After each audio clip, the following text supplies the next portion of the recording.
Good evening. Happy Wednesday. This is Talking Sports with Evan. Thank you so much for tuning in and checking out today's show. It's Wednesday, April 9th, 2025, and Talking Sports with Evan can be found on YouTube and Facebook every week at Talking Sports with Evan and found on X at Evan with Sports. And first thing tomorrow morning, it can be found anywhere you get your podcast as well. It should be out by 8 a.m. And if you want rather listen to the show, you can check it out there as well. A few things I want to talk about here tonight that are on my mind. One, not Packer, or I should say not Wisconsin sport related, not Packer, Badger, Bucks, Brewers related. It's Pittsburgh Pirate related, believe it or not. That is what I am discussing to start tonight's show. Talks about something Pittsburgh Pirates, so baseball related at least. And then after that, baseball season for the Brewers about 2 weeks into the year. And after a rough start, the Brewers are now a game over 500, up 5-0, 5-1, correction, over the Colorado Rockies, with the Brewers currently batting right now. Going to talk Milwaukee Brewer baseball and give my thoughts there. Talk some Milwaukee Bucks and some NFL draft as well. But the first thing I want to start with,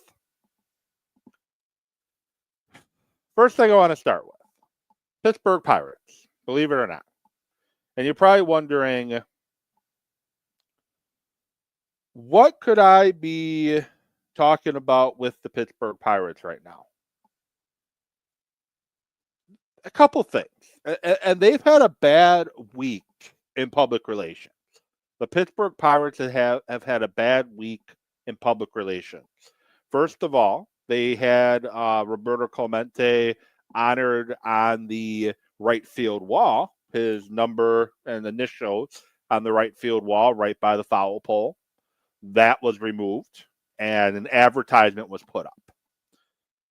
And they didn't communicate with the Clemente family. They didn't communicate with anybody. Just you went to the Pirates game and you looked down the right field line, and no Roberto Clemente memorial or anything on the wall.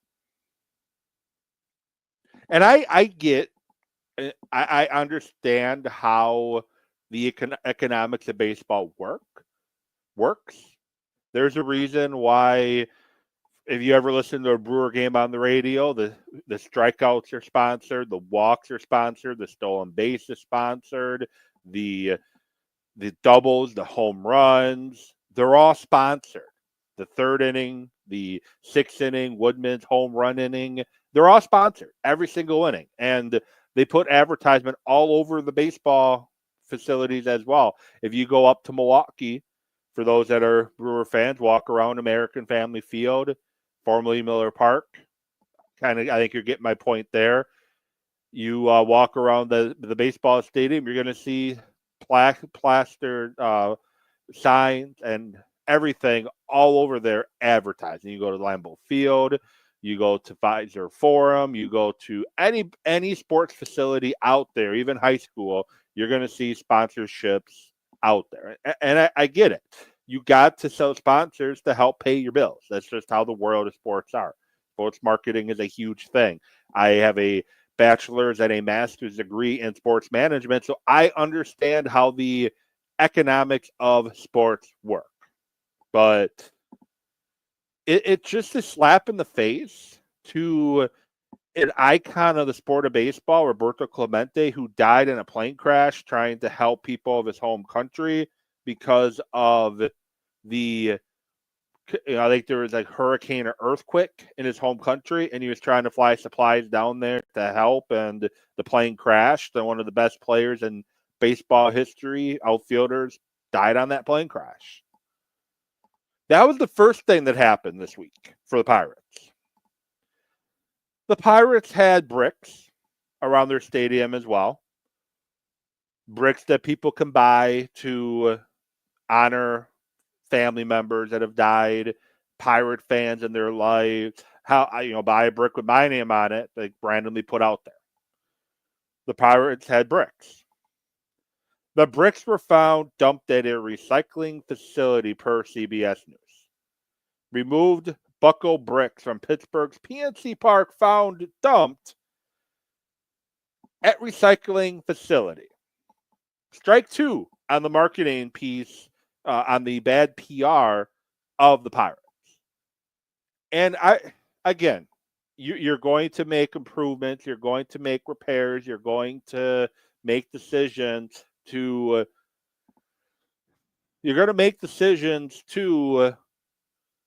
make and change the facade. Some sports teams do those memorial bricks as a way to make some money. But it's very disrespectful to your fans who bought those bricks many years ago, and I don't know how long these bricks have been there, but people paid good money to have these bricks placed there in honor of loved ones and friends and family and you name it. And to just remove them, not tell anybody you're removing, and just to move them and throw them out like yesterday's garbage is very disrespectful to those fans that spent the money to have those bricks there, that they can walk through there and say, hey, this is your grandpa's name. I bought that brick for him. He was the biggest Pittsburgh Pirates fan I've ever seen. And, I wanted to honor him when your grandpa passed.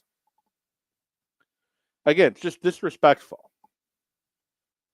If you would have reached out to the Clemente family and said, hey, look, we are going to do some changes on the aesthetics here at PNC Park.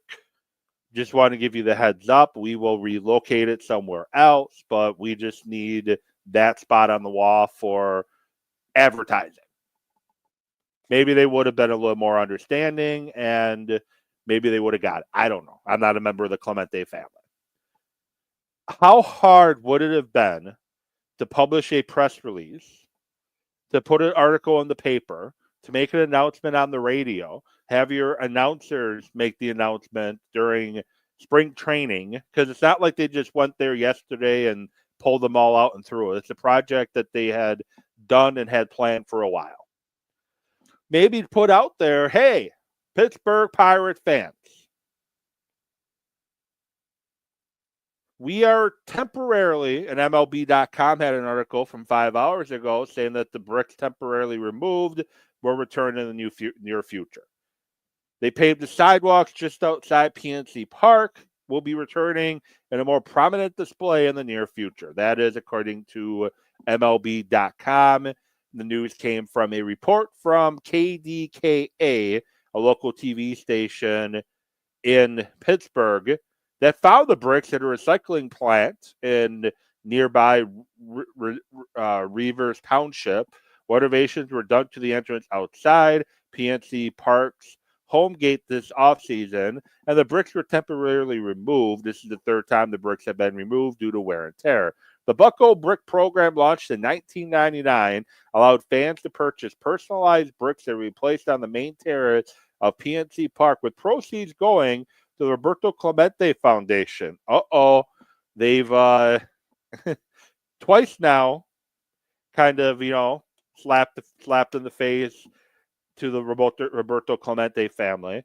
An estimated 10,000 bricks were bought, and while there is no contact information for those involved, there is an Excel list of the names and inscriptions.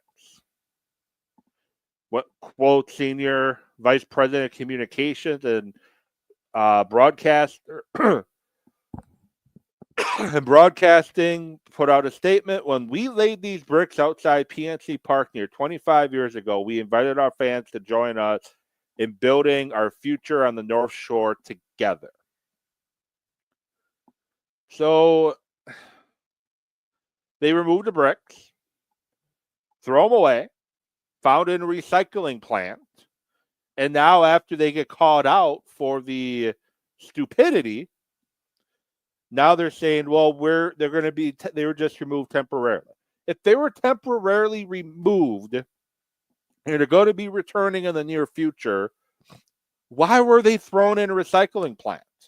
And if you're getting new bricks, if you're replacing those bricks with new bricks, how hard would it be, again, to put out a statement ahead of it and say, hey, we are repairing and replacing the bricks that are out at the gate.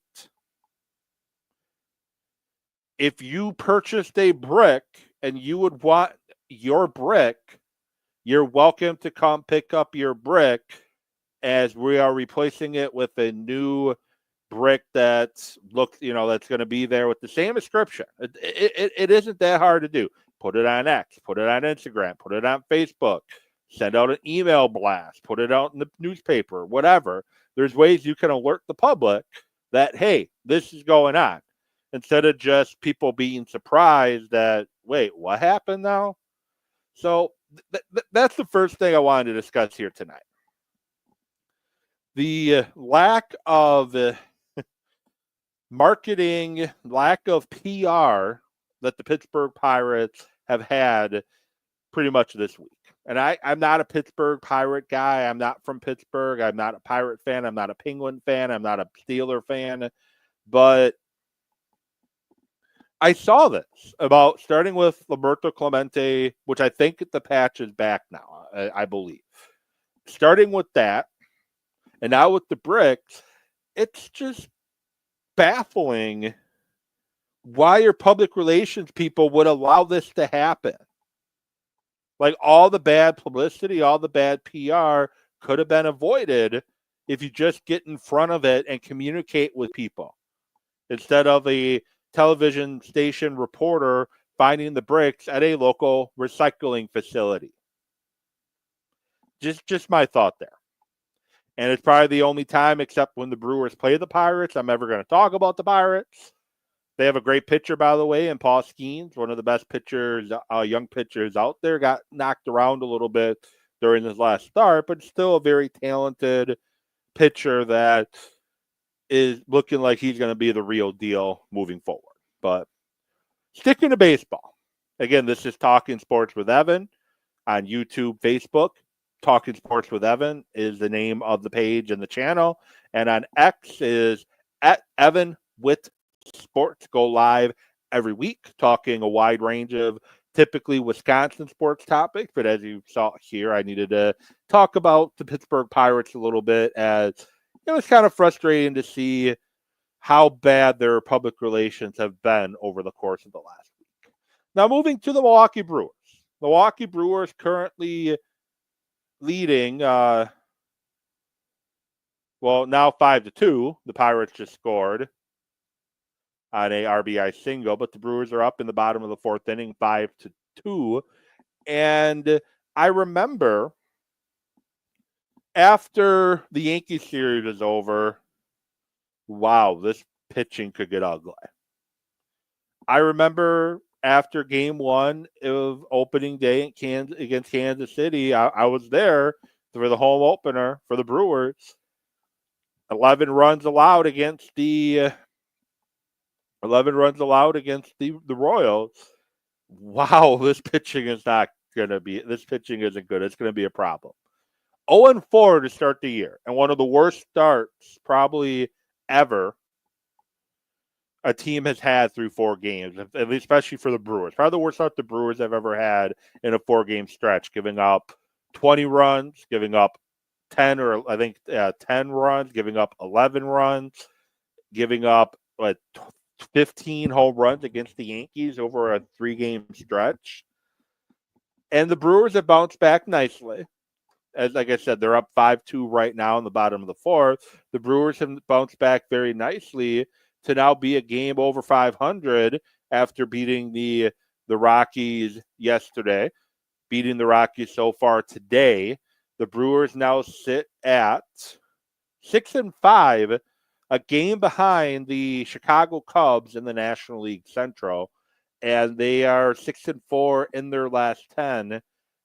And the Brewers are playing like the team I thought they were going to be. And it's very impressive, because if you look at the Brewers' injuries, injury report, their IL currently looks like this. You have Tobias Myers on the 15-day IL, who just had a rehab start yesterday. Nestor Cortez, 15-day IL for an elbow issue.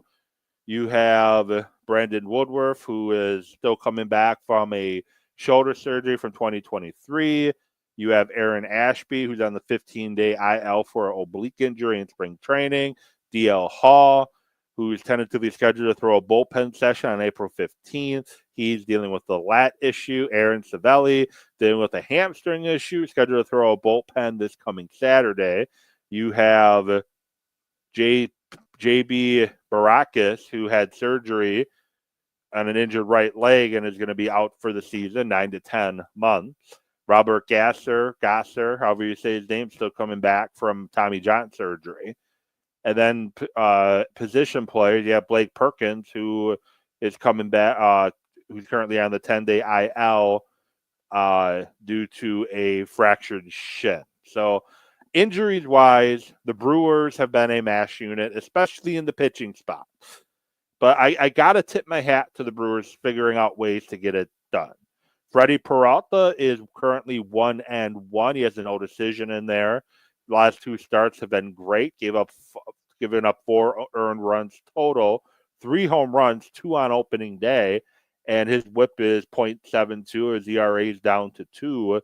That his control, his pitch location, his decision making with his pitchers have gotten much better. Chad Patrick, International Player of the Year last year, is currently 1-0 in his 2 starts, 3 appearances. He has a 2.45 ERA. Sorry for the alarm there.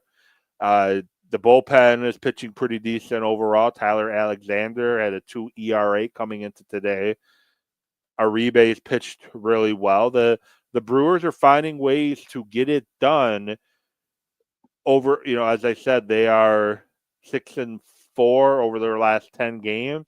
In that 6-4 stretch, the pitching is finding a way to get it done. I know the Reds knocked them around against their losses have been ugly, but overall the pitching's finding ways to get it done. And offensively, there are some concerns still offensively that I have, mostly for the fact that your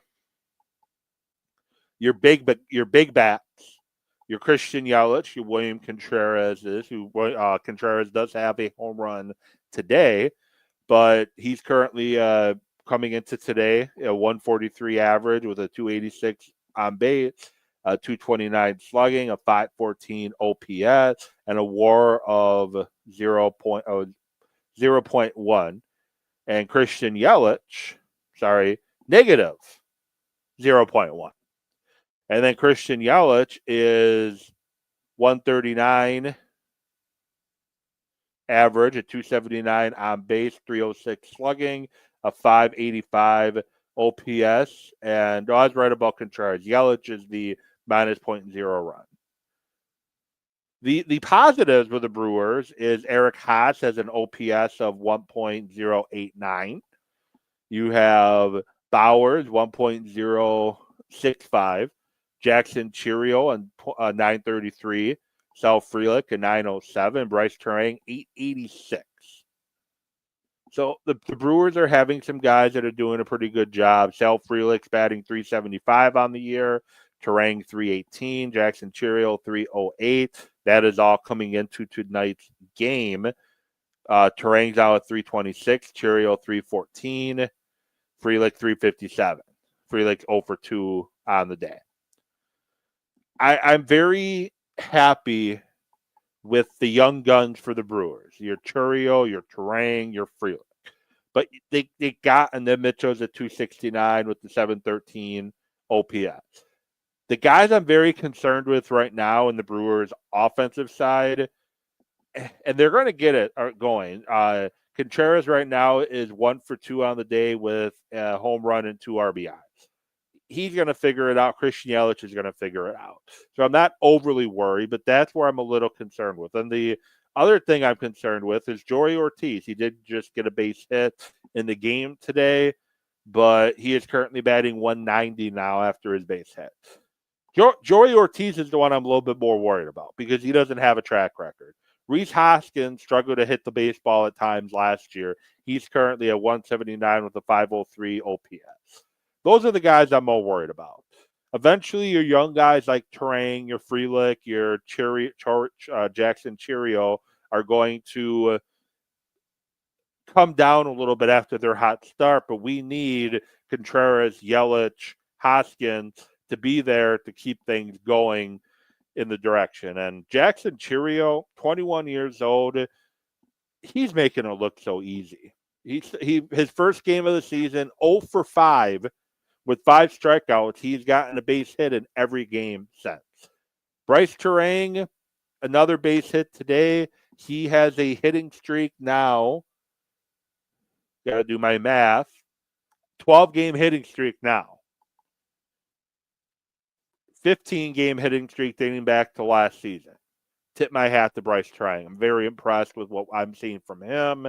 His glove has not been as great to start the year this year, but I'm not worried about Bryce Terang's glove. I think the glove's going to come around fine, and I think we're going to see the Bryce Terang, the platinum glove Bryce Terang, and if that bat sticks around, put him in the All-Star game right now. He should have been there last year, didn't get there last year, definitely should be there if he continues to do what he's doing this year. The Brewers currently have 2 on, nobody out. Jackson Cheerio up to bat, and Action Jackson is 1 for 2 on the day, and as I mentioned, very impressive. And he just got some runs in, just like that. Hit a home run, so Jackson Cheerio hits another home run, his 4th of the year, to left center, and the Brewers are now up 8-2. But that's my thought. I'm kind of rambling a little bit here. That's my thought on the Brewers. Baseball is one of these sports where you play 162 games. So there's a bit, as I say every year, there's a bit of a roller coaster ride here. And you don't want to get too high on the highs, don't want to get too low on the lows. Hopefully there's more highs than lows, and currently the Brewers are giving us more highs. So switching sports to the NBA. The Milwaukee Bucks, 24-point deficit with 10 minutes to go-ish in the 4th quarter. And the Bucks pull away with a 110-103 victory. They raced a 24-point lead in about 10 minutes to beat the Timberwolves. And I'm very happy to see the Milwaukee Bucks get that victory, because here's a couple things that it does. The Bucks play the Detroit Pistons 2 more times before the end of the year. They play them Sunday and I want to say Friday. The Bucks, with that victory yesterday, are 2 full games ahead of the Pistons. The Bucks sit at 45-34. The Pistons sit at 43-36. The Bucks are 2 games ahead of the Pistons. If the Bucks beat the Pistons one time out of those 2 games that they play, the Bucks clinch the 5 seed. If the Pistons lose between now, well, basically they have the Knicks tomorrow night, then they got the Bucks Friday and Sunday. If the Pistons lose to the Knicks tomorrow, Thursday, then the Bucks pretty much essentially have the 5 seed. And the reason why the 5 seed is so important to me is if you want to get out of the first round, and the Bucks have not gotten out of the first round the last 2 years. If you want to get out of the first round, I like their chances better against the Indiana Pacers than I do the New York Knicks. I like that chance a little better. Bucks are on a 5-game winning streak. The 4 still not completely out of the question, but it kind of is. The Pacers have a 3-game lead over the Bucks right now with 3 games remaining. I think it's pretty safe to say the Pacers got the 4, but I like the Bucks' chances better in the first round against the Pacers than I do against the New York Knicks, and I just don't like that matchup. But it was a very impressive comeback for the Bucks, being down 24 and coming back for the win. And I know his off the court stuff leaves a lot to be desired, but Kevin Porter Jr. has just been incredible on the court for the Milwaukee Bucks. He had April 5th against the Heat in a come from behind win, 24 points, 12 rebounds, 8 assists. In a win against the Pelicans, another game they had to, without Giannis, and they had to come back from a little bit from behind, 20 points, 8 rebounds, 4 assists. And against the Timberwolves, 21 points, 4 rebounds, 5 assists, and 5 steals. So his defense really came to play too. Kevin Porter Jr., or Scoot as they call him, has been very good on the court for the Milwaukee Bucks. That trade that John Horst made with Marjan Beauchamp for Kevin Porter Jr., I definitely think the Bucks got the better of that trade. As last I saw, Beauchamp was playing G League in New York, I think.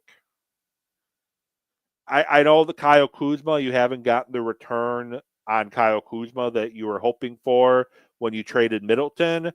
But at the end of the day, as much as it hurt to move Middleton off the Bucks, and the Bucks are more ineffective with Kuzma on the floor than with him off the floor in the last couple games where they've come from behind to win, or I should say the fourth quarter. Kuzma hasn't really been on the floor. But the thing is, that trade is going to be a net win for you for the fact that Middleton trade allowed you to trade for Kevin Porter Jr. It allowed you to trade for Jericho Sims. It allowed you to get Ryan Rollins to a full-time roster spot because it put you under that second apron, so you had some more roster flexibility. And the Kevin Porter Jr. trade has looked like a genius move from John Horst. And then finally, what I want to mention on the Milwaukee Bucks, I guess two things. One, I really hope that we see more of the unit that closed out the game yesterday, more so than right now the starting lineup is Giannis, Kuzma, Rollins or Porter, Taurean Prince, and Brook Lopez. I hope that we see more of the unit that closed last night, more minutes with them. Gary Trent's been a good get for the Bucks. I want to see more of him. I want to see more AJ Green. And Taurean Prince, I would rather see coming more off the bench. And maybe Kuzma too, I guess. Maybe have Kuzma be a player off the bench. But I do think Giannis should be MVP. Maybe I'm a little biased here, but you look at Giannis's last 3 games that he's played in, and he didn't play against the Pelicans here, so I gotta give me 1 second. So Giannis's last 10 games, he's played 8 out of the last 10 games. He's averaging 36 minutes a game. He's averaging 31.9 points per game, 8.9 assists per game, 11.9 rebounds per game, and he's got 3 triple-doubles during those games. Win against the Phoenix Suns on April 1st, he had 37 points, 11 assists, 5 rebounds. Against the 76ers on April 3rd, he had 35 points, 20 assists, 17 rebounds. The win against the Heat in overtime on April 5th, 36 points, 15 rebounds, 10 assists. And last night, 23 points, 13 rebounds, 10 assists. So he's gotten 3 straight triple-doubles. And that's his most recent game that he's played in. And in a loss against the Atlanta Hawks, he had 31 points, 9 rebounds, and 5 assists there. And you go beyond that Atlanta Hawk game, loss against the Knicks, he had 30. So he has, before his 23 points last night, he had 30 points or more in 1, 2, 3, 4, 5, 6, 7 straight games. He And again, he's had 3 straight triple-doubles. The Bucks, without Dame, without their second best player, is sitting currently in the 5 seed in the playoffs. And ultimately, the only reason why they're there is because of Giannis. Giannis is elevating his team, elevating everybody around him, and that's why the Bucks currently have a 5-game win streak. And now my biggest thing with the Bucks all season long has been consistency. They got 3 regular season games left, 2 against the Pistons, clinch that 5 seed, and then just play some of your best basketball going into the playoffs. I don't think we see Damian Lillard again this season. I know that's not what people want to hear, but I don't think we see Damian Lillard again this season. Blood clots typically are season enders in the NBA. We have that track record with Wembanyama, with Chris Bosh, with a couple other players. They've ended seasons. And the problem with blood clots is, again, the treatment is typically blood thinners for 3 to 6 months. I know with Dame, and I know where mine was a pulmonary embolism, his is a clot in his calf. Still a clot, but either way. When average Joe gets a clot, we kind of can't get imaging done weekly or every other week, where I'm sure Damian Lillard can. That's where maybe his calf dissolves a little quicker and they can get him off the blood thinners quicker and he can get back onto the basketball court. So I'm not going to completely close the door, but I'm fairly confident when I say, unfortunately, his season, unless they make a deep run to the playoffs, I'm talking NBA Finals, his season is likely over. So that's really all I'm going to say about Dame. And I'm not going to go, like a couple weeks ago, I went more into detail and depth on blood clots and all that. So I'm not going to do it today.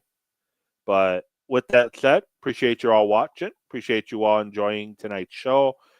Thank you for listening. Thank you for watching. Be back at you next week to preview WrestleMania and talk more NFL draft and Green Bay Packers. This has been Talking Sports with Evan.